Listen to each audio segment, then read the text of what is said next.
시민단체 경실련이 주택을 2채 이상 가진 여당 의원들의 명단을 공개했습니다. 민주당 의원들은 총선 전에 한 채 이상 집은 팔겠다는 매각 서약서를 썼었는데요. 경실련은 그 약속을 지키지 않고 규제 지역에 다주택을 가진 의원이 21명이라고 밝혔습니다. 민주당은 부동산 투기 세력으로 전락했다, 이런 날선 비판도 했는데요. 부동산 실정에 시민단체들도 등을 돌리고 있습니다. 첫 소식 남영주 기자입니다. 더불어민주당은 다주택 매각 서약 이행하라! 경제정의실천시민연합 회원들이 더불어민주당 당사 앞에 모였습니다. 민주당이 총선을 앞두고 투기 지역에 주택 여러 채를 보유한 후보들에게 매각 서약서까지 받으며 처분을 권고했지만 당선 이후에는 약속을 지키지 않은 채 나몰라라 한다는 겁니다. 국민들에게는 살지 않는 집을 팔라고 하면서 스스로 투기 세력으로 전락했다고도 비판했습니다. 더불어민주당은 부동산 거품 제거와 투기 근절에 앞장서야 함에도 스스로 투기 세력화가 되어 부동산 계획에 반대해왔다. 경실련이 분석한 결과 투기지구, 투기과열지구, 조정 대상 지역에 주택 2채 이상을 보유한 민주당 의원은 서영교, 김한정, 김병욱 의원 등 12명이었습니다. 6.17 대책 이후 새롭게 규제 지역에 포함된 경우를 합치면 박병석 의장과 박찬대 의원 등 9명이 추가돼 모두 21명으로 늘어납니다. 다만 경실련 조사 당시 다주택자였던 박병석 국회의장은 총선 직후 대전 서구의 집을 처분해 현재 1주택자라고 해명했습니다. 경실련에 앞서 참여연대도 집을 여러 채 보유한 국회의원들을 공개하며 처분을 압박했습니다. 특히 부동산 정책을 담당하는 국토교통위와 기획재정위 소속 여야 의원 56명 중 17명은 한 달 안에 집을 팔아야 한다며 긴급 온라인 서명운동을 시작했습니다.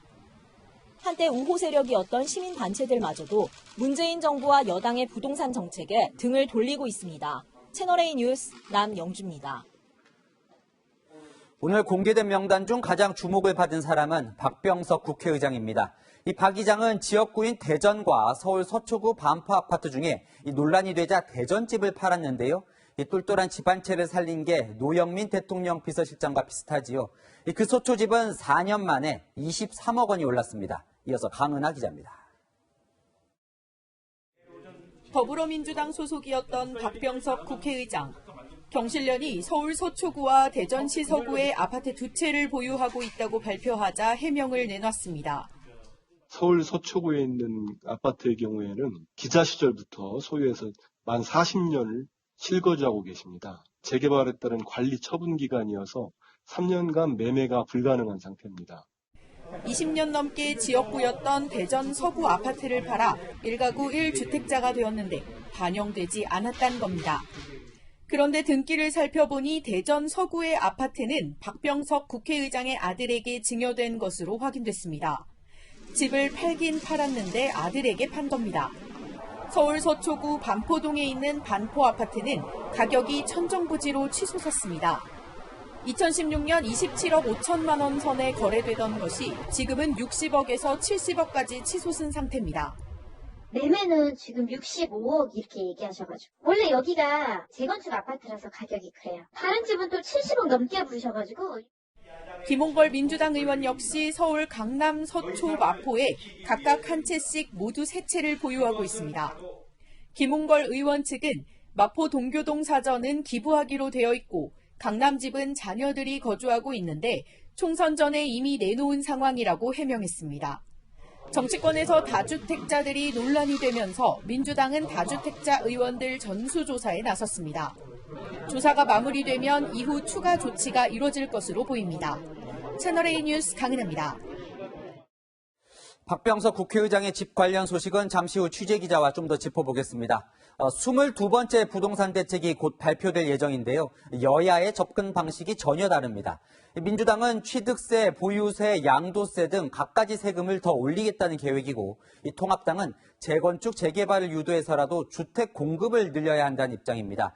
민주당은 1년 내 집을 팔면 양도세를 80%까지 부과하겠다고, 이 통합당은 그린벨트까지 풀어야 한다며 갖가지 법안도 내놓고 있습니다.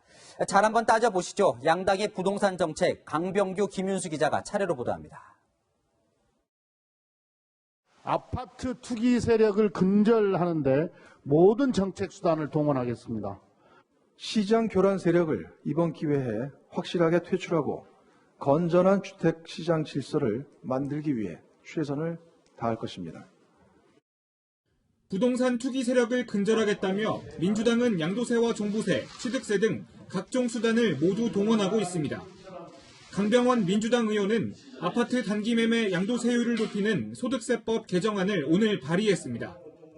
보유기간 1년 미만은 양도세율 80%, 1년 이상 2년 미만은 70%를 적용하는 법안으로 지난해 12.16 대책보다 한층 강화됐습니다.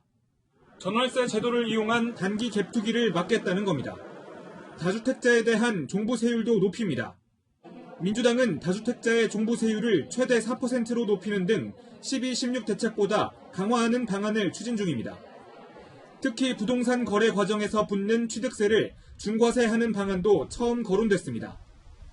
실수요자에게는 최대 4%의 낮은 취득세를 부과하지만 다주택자에게 최대 15%까지 부과하는 싱가포르 모델도 언급된 겁니다.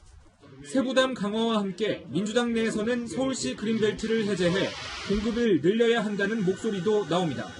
채널A 뉴스 강병규입니다. 미래통합당은 세금으로 수요를 억제하려는 정부와 민주당 정책을 비판했습니다. 지금까지 수십 년 동안 해왔던 그 조치가 바로 그런 거예요. 부동산 값만 오히려 더 올리는 결과를 갖다 초래했기 때문에 공급 대책은 안 나오고 수요 규제 대책만 계속 나옵니다. 대신 시장 논리에 따라 공급을 늘려야 한다는 입장입니다. 해법으로 서울 시내 재개발, 재건축 규제 완화와 그린벨트 해제 등을 제안했습니다.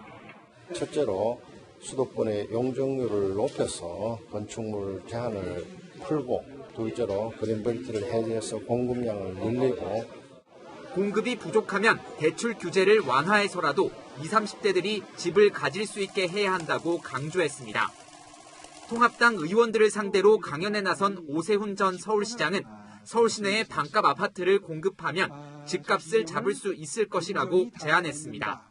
그것도 서울 강남에 공급해야 됩니다. 주변의 아파트 값을 엄청나게 떨어뜨립니다. 그러면서 현 정부의 과세 중심 부동산 정책은 부작용만 양산할 뿐이라고 비판했습니다. 채널A 뉴스 김윤수입니다. 요즘 점점 고달파지는 건 세입자들입니다. 집값은 안 잡히니 집 사기는 요원한데 집값 잡겠다고 보유세를 늘리자 집주인은 세입자에게 그 부담을 떠넘기고 있습니다. 전세값은 치솟는데 월세로 안 바뀌면 그나마 다행입니다. 조현선 기자가 현장을 취재했습니다. 서울 잠실동의 한 아파트입니다. 최근 전용 면적 85제곱미터 전세가 10억 5천만 원에 거래됐습니다. 지난해 말보다 1억 원 오른 겁니다. 그나마 전세 매물이 있으면 다행입니다. 완전 전세를 넣고 30평대는 6억에 최소 130 정도.